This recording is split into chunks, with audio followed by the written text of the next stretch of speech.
Hello everybody, my name is Claudio Alfaro, and in this opportunity I'm going to talk about the chapter 20, named Language and Culture.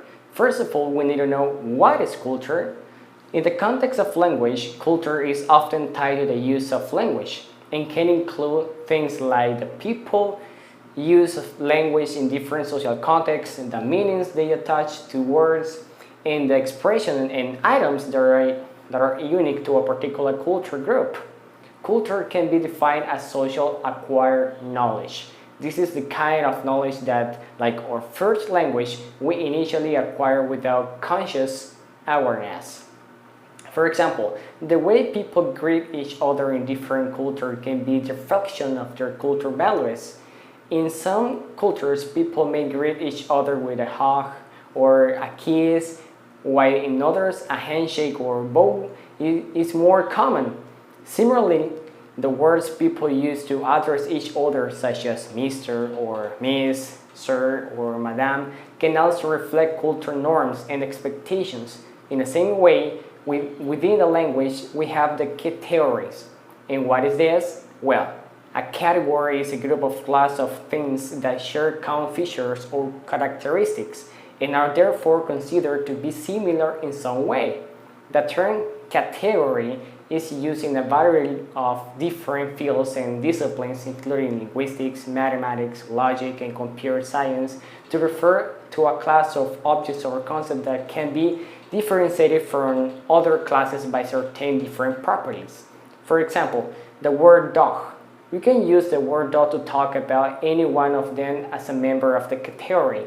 However, evidence from the world's language will suggest that the organization of external reality actually varies to some extent according to the language being used to talk about it.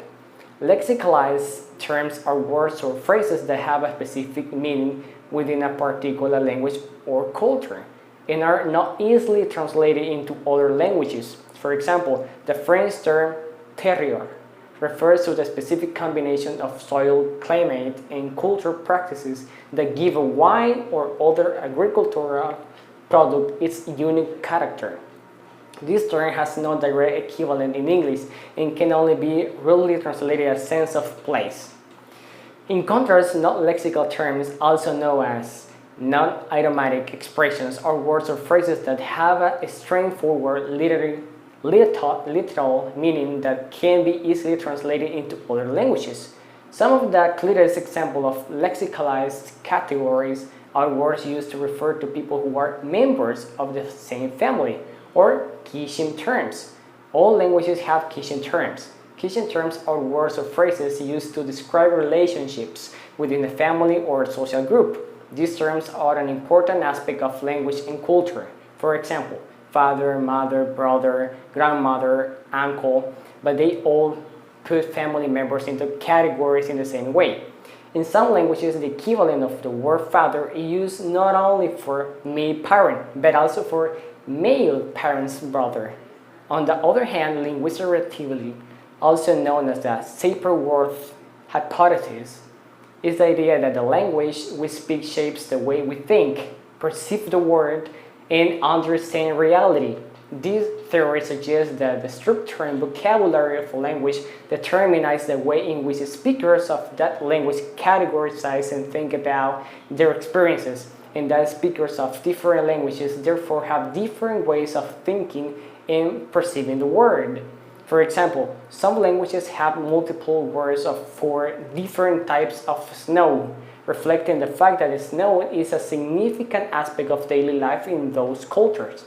In contrast, other languages may have only one word for snow, reflecting a culture that experiences less snow or places less importance on the distinction between different types of snow.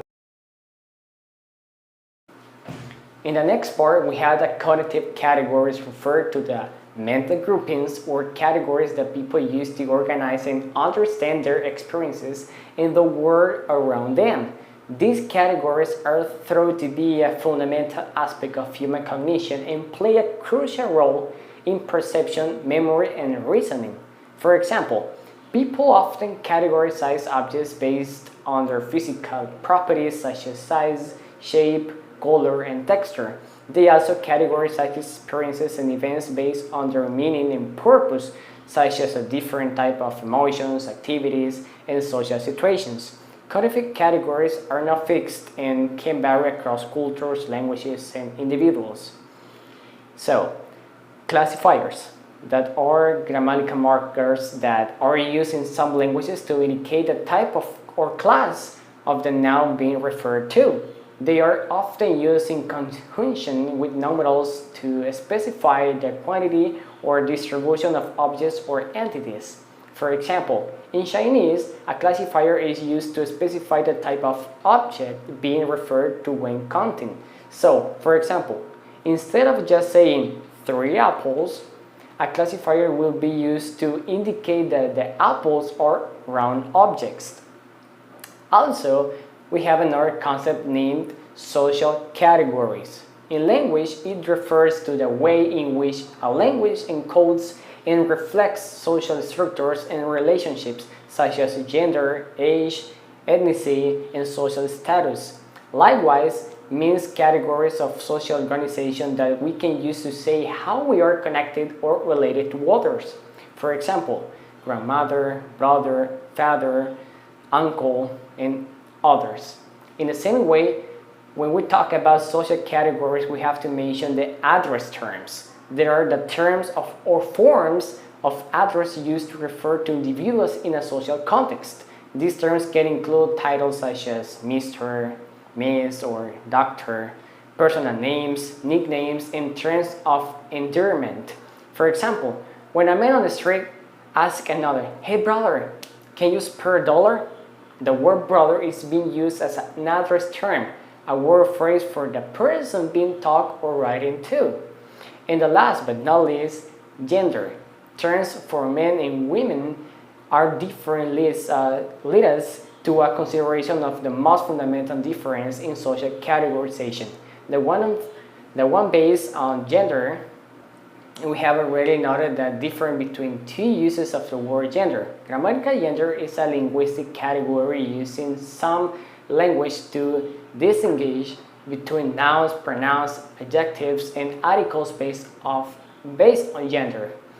In languages with grammatical gender systems, words are assigned to one or several gender categories such as masculine, feminine, or neutral. The way in which gender categories are used can vary widely between languages. In some languages, gender is marked on all nouns, while in others it is only marked on a subset of nouns. So, depends of the language. So that's all for this video. Thank you for you being attention. I hope this has been useful, and see you next time. Bye bye.